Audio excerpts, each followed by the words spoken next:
And then for this one, we have a simple question says that we have a resistance manufacturing. So we have the resistor manufacturing. Okay, and for this resistor manufacturing, we are trying to understand the average resistance of the whole. So we are trying to understand the average resistance of whole population. Population means that the whole resistors. Okay. So then for this purpose, she chooses 16 resistors. So maybe you have in population, maybe you have, for example, thousands of resistors, but as a sample, you select the 16 of it. 16 of it, and from this 16, you are trying to understand what's happening in that thousands. Okay. But she has a one sample, so one sample, and then it has 16 resistors. So it is one sample with 16 resistors. That's the important one. Then for this sample, so we have one sample, and then it has 16 resistors.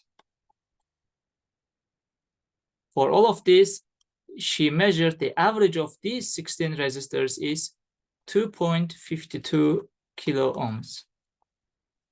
And the standard deviation of these resistors is 0.0124 kilo ohms.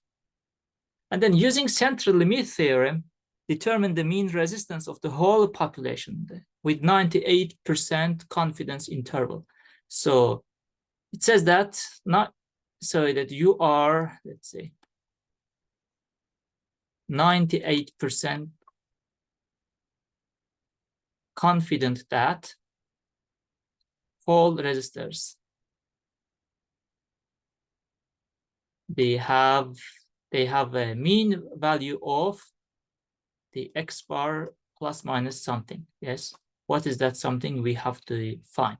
So for this one, we will use the central limit theorem. Okay, so let's move on to the next slide and then find it.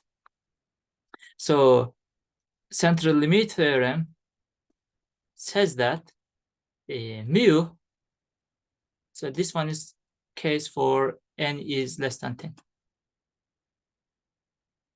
Sorry, less than 30.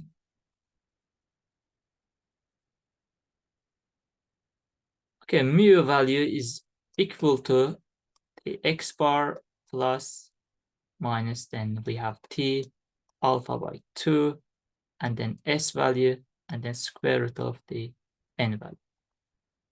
The s value is given in the question as the standard deviation. This is the s, 0.0124. Then this one is also given as 2.52. Then the n is in the question as 16. So this one will be as 16.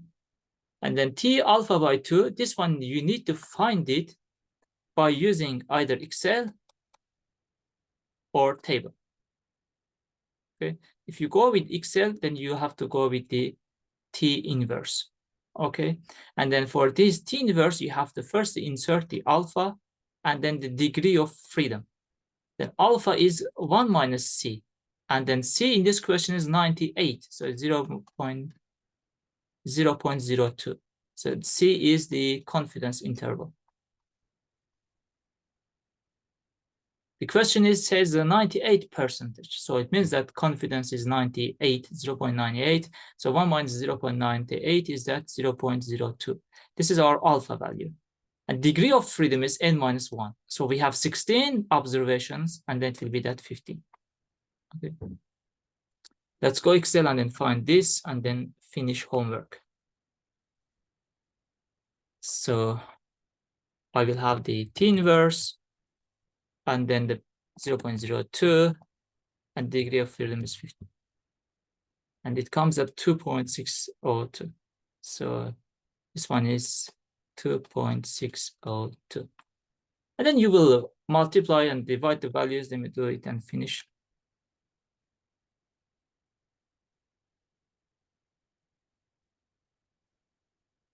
Okay, and then we have the X bar value. So overall, the results is that the central go to, then the mu value